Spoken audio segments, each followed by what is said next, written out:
Hello বন্ধুরা, আসসালামু আলাইকুম।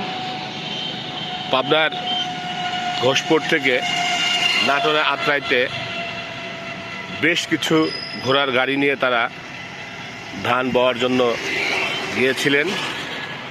তারা ধান বওয়া শেষ করে ঈশ্বরদী আলহাজ মোড়ে রেস্ট নেন এবং তাদের ঘোড়াগুলোকে খাওয়ান। আপনারা দেখতে পাচ্ছেন যে তাদের ঘোড়া সাওয়াররা তারা রেস্ট নিচ্ছেন এবং তাদের ঘোড়াগুলোকে